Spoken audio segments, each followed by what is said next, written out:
existe. E uma igreja daquela está de pé. Entende? Então, é complicado. Então, lamento pela cidade de Jerusalém. O conteúdo após Jerusalém ter sido cercado as duas primeiras vezes.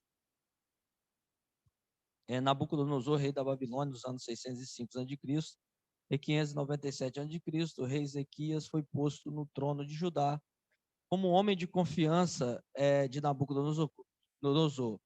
Zedequias, porém, faz uma aliança com o rei do Egito e contra a Babilônia, e assim rebelam-se contra Nabucodonosor, 11 anos depois de haver sido nomeado pelo rei Nabucodonosor. Então, aqui o conteúdo é contra Jerusalém. A divisão de Lamentações de Jeremias, as Lamentações de Jeremias podem ser divididas em seus próprios 5 capítulos, que são classificados no livro como 5 poesias ou 5 hinos fúnebres. Você vê, lamentação mesmo, é coisa de velório. Em cada capítulo, a cidade de Jerusalém é simbolizada por uma figura, né? Umas figuras como se segue. O capítulo 1, a cidade é uma viúva chorando. No segundo capítulo, a cidade é uma mulher com véu chorando entre as ruínas. E no capítulo 3, a cidade é o profeta chorando ante um juiz que é Jeová. Capítulo 4, a cidade é como ouro embaçado, degradado. No capítulo 5, a cidade é um suplicante diante de Deus. Então, o livro é praticamente dividido cada um por seus capítulos e automaticamente é uma decadência moral do povo de Israel. Comentário: um dos textos bíblicos mais belos da Bíblia é o de Lamentações, no capítulo 3, 21 ao verso 42.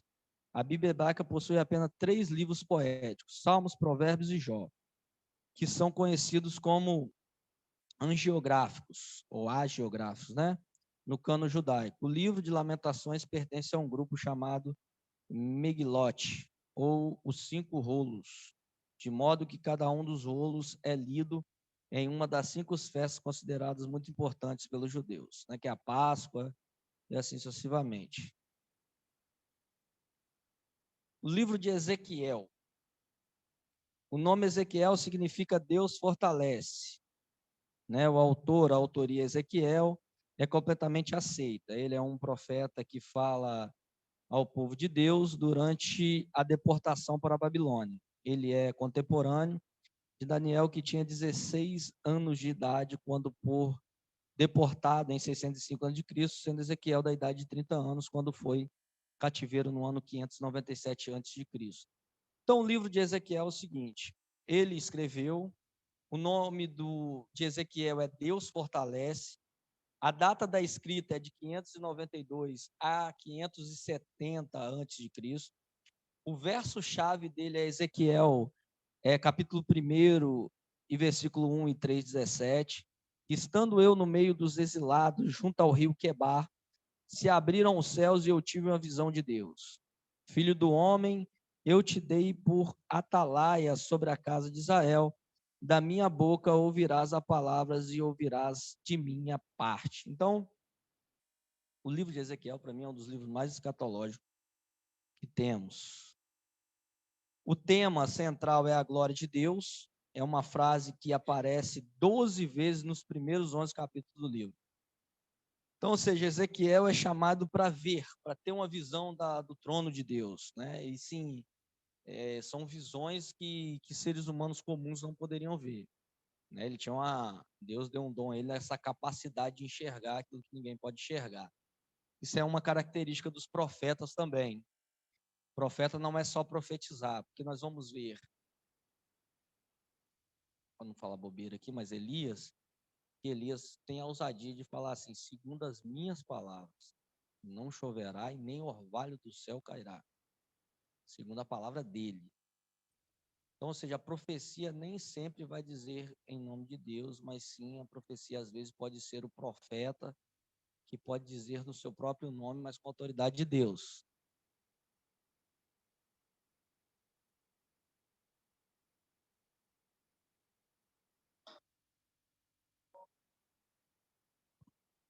Sim, ele não usa.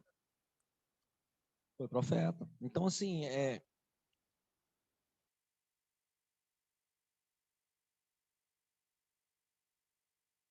sim. A diferença de Ezequiel é que Ezequiel ele vê, né? Ele consegue enxergar, né? Deus leva ele no céu, tal, mostra aquela questão toda. E ele consegue observar aquilo ali, dentro daquela observância dele, ele vai anunciar para o povo, ó, Deus me levou lá em cima, me mostrou, né? Igual aqueles. Hoje nós temos uns profetas Ezequiel assim, que vão para o céu, para o inferno. E assim eu fico com a minha pergunta, né? Deus vai me arrebatar. Tanto lugar bom para ele me levar, vai me levar lá no inferno. Assim, às vezes a gente vê as pessoas contando uns testemunhos desses aí, e às vezes a gente pergunta, né? E será mesmo que é de Deus, né? Igual teve um que eu ouvi uma vez que Deus levou ele no inferno, e lá no inferno tinha não sei o quê. Hã? Não, eu ouvi um testemunho, tem na internet, um monte desse. Sim, que foi no inferno. Eu só fiquei assustado com um que eu vi recentemente, que foi de uma criança. Uma criança, três crianças tiveram visões de Deus. Aí eu fiquei meio assustado, por quê? Por que que eu fiquei meio assustado? Porque o que elas falavam estava escrito na Bíblia, entende? Não tem vaidade, você percebe que é uma criança que não sabe ler direito, assim, não sabe de nada, aí você fica preocupado, porque você vê uma criança falando coisas que Deus levou ela lá, e ela observou aquilo lá, aí você vê e olha na Bíblia e vê que está tudo lá, aí...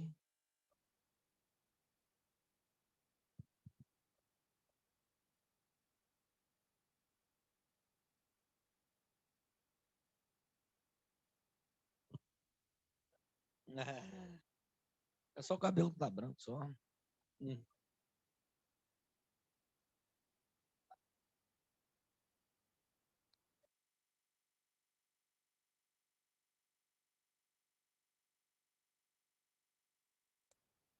Sim,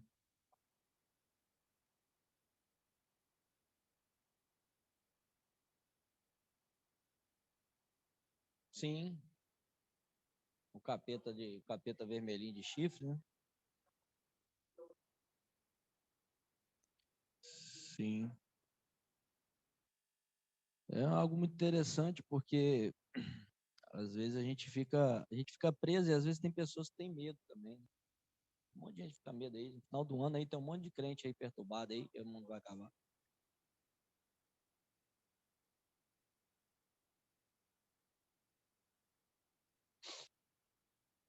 Sim,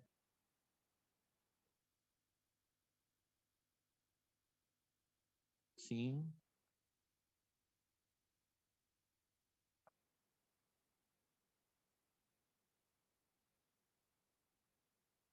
sim.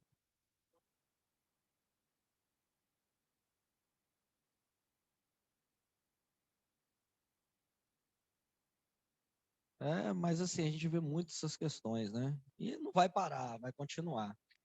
Então, o conteúdo, Ezequiel era da linhagem sacerdotal, diferente de Isaías, que Isaías era da linhagem do rei, né? Era príncipe, e Ezequiel era sacerdote, da linhagem sacerdotal. Mas antes de iniciar seu ministério em Judá, ele foi levado preso para a Babilônia, junto com o segundo grupo exilados no ano em 597 a.C., quando tinha 30 anos. Um conjunto de pessoas importantes, entre eles Daniel, já se encontrava no exílio desde 605 a.C., portanto, já há 8 anos. Ele permanece 5 anos em Tel Abib, quando é chamado por vocação para o ministério profético através de uma visão em 592 a.C. E outra, você falou que a questão dos profetas, outra coisa muito interessante, que os profetas nunca teve vida boa, né? E se você perceber também, os profetas nunca foram chamados também de maneira confortável, né? Entende? Ah, vou chamar um profeta lá na cama dele, lá dormindo. Vamos lá chamar o profeta. Você nunca vai ver isso. Geralmente, o chamado profético, sempre a pessoa, Eliseu trabalhando, Ezequiel exilado, Daniel preso. Deus sempre vai usar a pessoa quando ele está em uma situação não tão favorável assim. Então, assim, é uma característica muito interessante que a gente pode pensar sobre isso. A divisão do livro de Ezequiel. A profecia de Ezequiel pode ser dividida em 3 fases: antes, durante e após Jerusalém haver sido sitiado. Primeiro, a profecia antes do cerco final de Jerusalém, dos capítulos 1 até o 24. As profecias durante o cerco a Jerusalém, dos capítulos 25 a 32, que se refere às nações gentias. E as profecias após o cerco e a tomada de Jerusalém, dos capítulos 38 a 48, que se referem à restauração de Israel. Então, essas 3 são as mais simples, simples de dizer. As frases que aparecem várias vezes neste livro são: glória de Deus, veio a mim a palavra do Senhor, uma característica profética, veio a mim a palavra do Senhor, porque quando ele diz que veio a mim a palavra do Senhor, automaticamente ele está dizendo que aquela palavra não é dele. E filho do homem, né? O Ben-Rim e o Ben-Adan. Qual a diferença? Ben-Rim e Ben-Adan. Qual a diferença dessas 2 terminologias? Todos são filhos de um homem. Né? O Ben-Rim é filho do homem e Ben-Adan é filho de Adão, homem carne.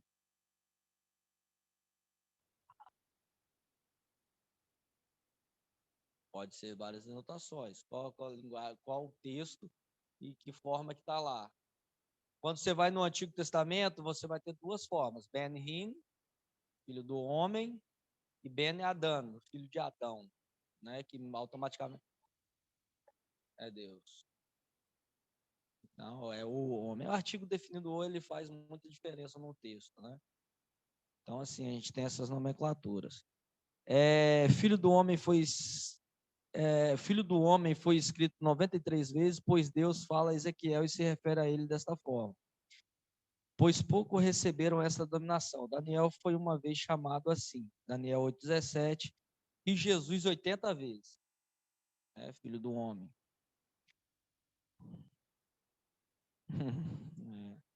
O último livro aí nosso é o livro de Daniel, né, dos profetas maiores. O significado do nome Daniel em hebraico é Deus é meu juiz. O autor do livro é o próprio Daniel. Não, o autor do livro não é o próprio Daniel. Né? O livro é o profeta Daniel, que nasceu durante o governo do rei Josias e Judá. Ele pertencia a uma família nobre, também é levado preso a Nabucodonosor. Ele é o único assim que tem uma controvérsia, né? Porque por estar preso, eu escrevi. Né? Aí nós temos essa, mas tem vertentes que abordam essa questão aí, que foi ele que escreveu. Mas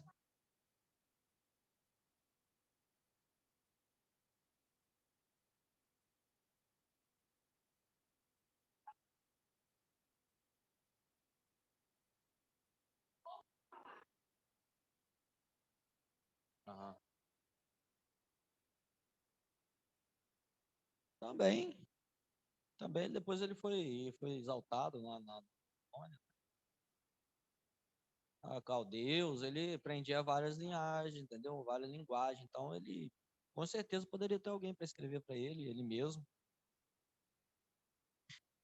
A data da escrita é 535 a.C., após 70 anos da Babilônia. O tempo de ação, o ministério profético de Daniel ocorreu durante todo o período de exílio, período entre 605 a 535 a.C.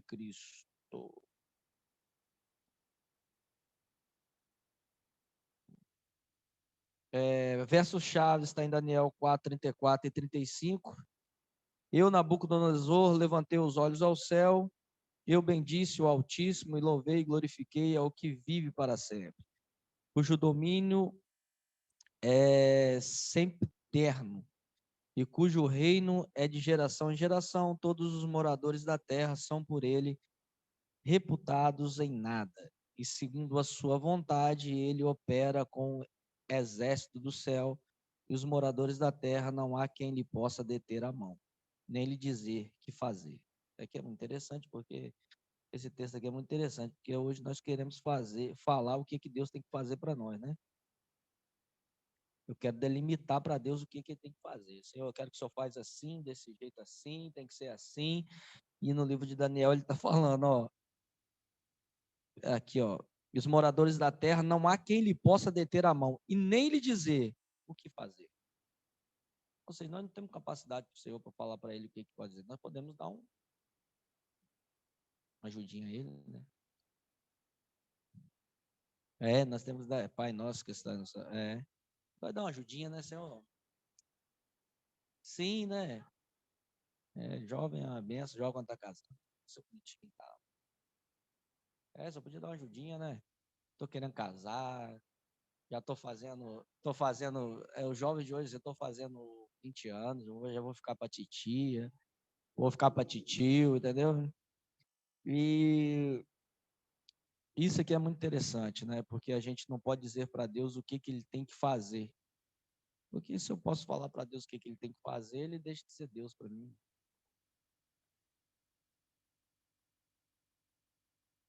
Sim.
Sim, sim.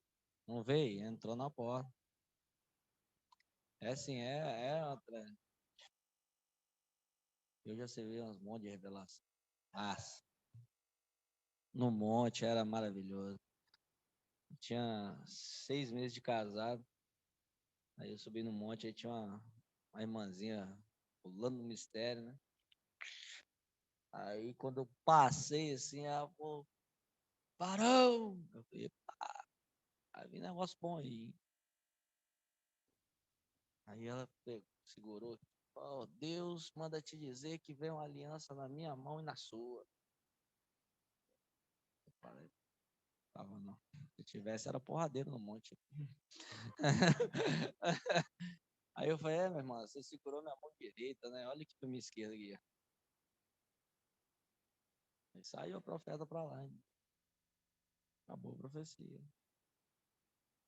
Então, assim, acontece muito. Então, assim, essa sim, mas aquela assim, ó, eu vejo Deus preparando uma varoa para você. Já recebi muito isso aí depois de casado. Aí, ó, a irmã sai da bênção. A irmã sai da... É, presbítero, né? Presbítero tem que orar, meu irmão. Se não orar, vai visitar o Senhor o mais rápido possível. Então vamos lá para terminarmos, né? Apesar de pequeno, o livro de Daniel engloba um período de 70. Não, vamos mudar de assunto, vamos. 70 anos. Daniel, junto com outros jovens importantes e nobres de Judá, foram levados para a Babilônia na época em que Nabucodonosor cercou pela primeira vez o reino de Judá. O fato que ocorreu no ano 605 a.C. A divisão do livro de Daniel. Grande parte dos estudiosos da Bíblia divide o livro de Daniel em duas partes.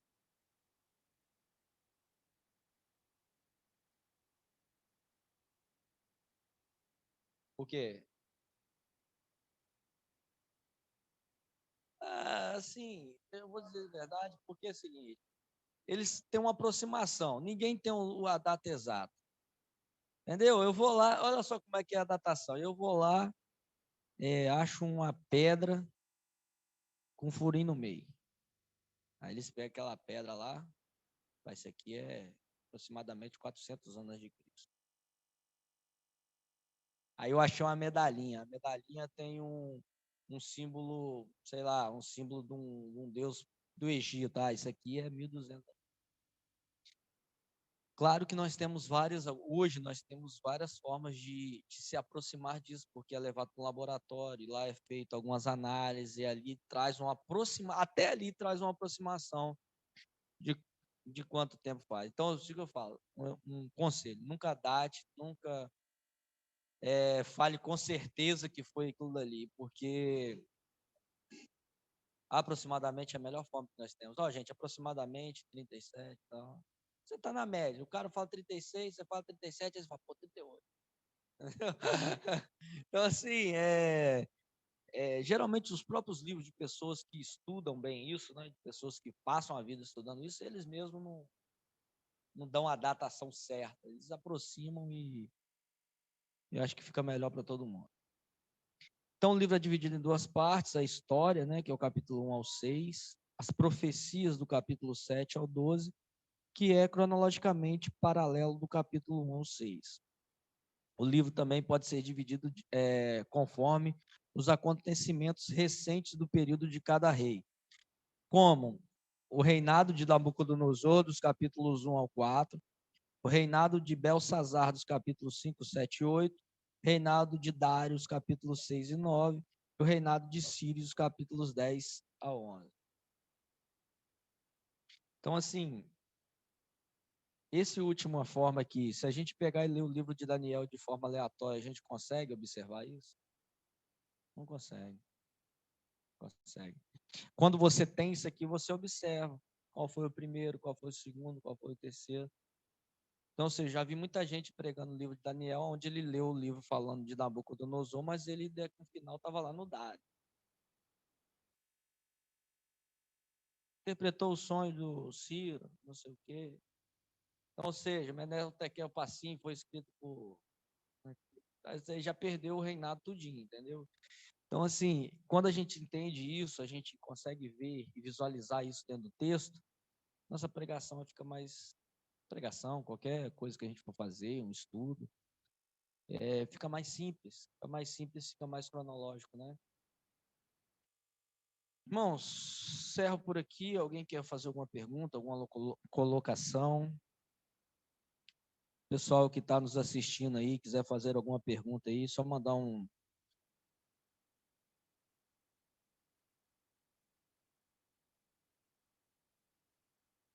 Oi?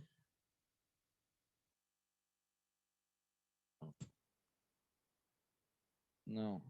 Nabucodonosor, não? Nabucodonosor tem a visão do que come capim, né? Que ele vai comer. O Jonathan me fez uma pergunta interessante uma vez que ele estava dando o estudo dos jovens, né? Ele que dá o estudo dos jovens, não é isso? É que ele leu um texto, eu não sei se foi no livro de Daniel, que fala que ele começou a crescer pelos, né? Ele me fez uma pergunta assim, ele falou, rapaz, mas começou a crescer pelo, aí virou bicho. É, isso, Nabucodonosor, ele falou, ele virou bicho literalmente, e penas. Ele virou bicho literalmente. Como que a gente interpreta isso? Agora vamos fazer brincando, já encerrou já, tá? Vamos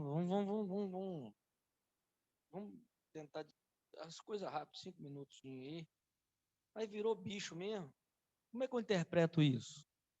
O John estava dando para os jovens, mentalidade de jovens. Ó, a realidade virou bicho, hein? Cuidado, se não obedecer a Deus, você vai virar, vai crescer pena. Virou, aí assim, mais uma provocação. Virou bicho mesmo? Então, sim.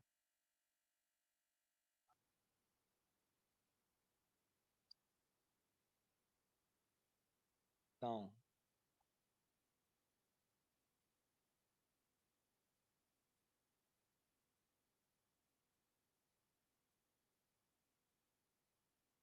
Esses dias vocês viram um vídeo que apareceu aí de acho que pela lado da África lá, tá viralizando aí esse vídeo, de um rapaz que, acho que ele agrediu uma mulher que mexia com coisa de bruxaria lá na África, e as pernas dele virou perna de boi.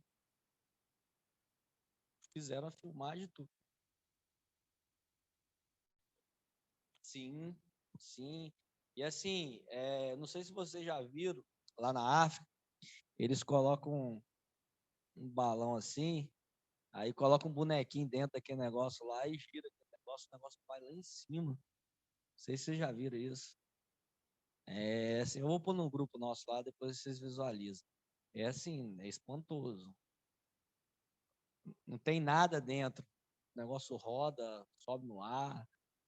É questão de bruxaria, sim, porque são questões sobrenaturais. Tem pessoas que gostam de fazer o bem, mas tem pessoas que gostam de fazer o mal.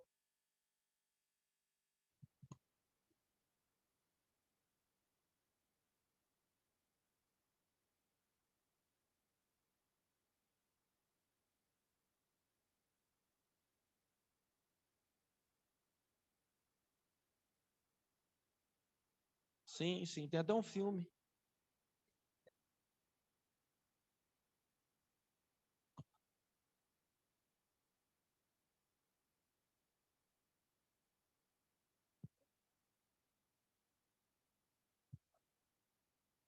Sim. Vai, sem chamar. Ah, tem até um filme, né, de terror. Vivia, né?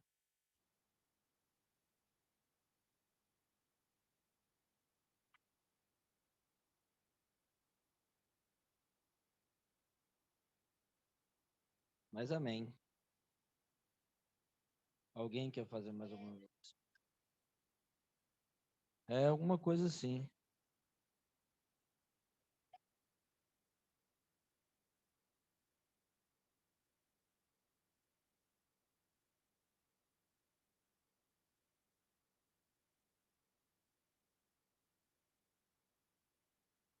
Então, é uma interpretação muito legal de se fazer. Desafio para a próxima aula. Bom desafio para a próxima aula, valendo uma pizza? Bom desafio para a última aula?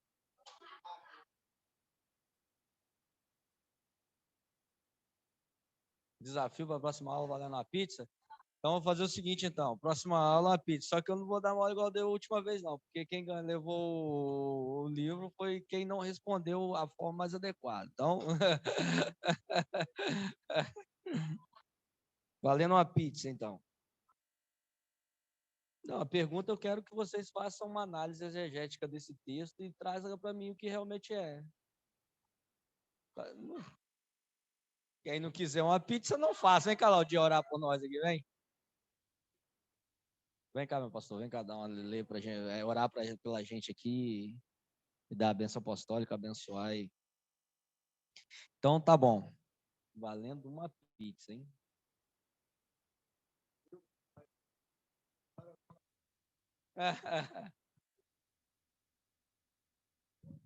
Oremos ao nosso Deus. Amado Deus, querido Pai, vem por meio desta oração agradecer ao Senhor por este ensino, pela presença de cada irmão, pela vida do nosso irmão professor, pela vida de cada um presente, os que estão assistindo do outro lado, que o Senhor continue abençoando, abrindo a mente, dando entendimento, discernimento, Deus eterno, de tudo aquilo que estamos aqui ouvindo, Deus. Obrigado e agradeço por tudo, no nome de Jesus, o teu Filho. O grande amor de Deus, as doces consolação do Espírito Santo, seja com todos nós que amamos e aguardamos a breve volta do Senhor Jesus Cristo, desde agora e eternamente. Todos digam amém, Jesus.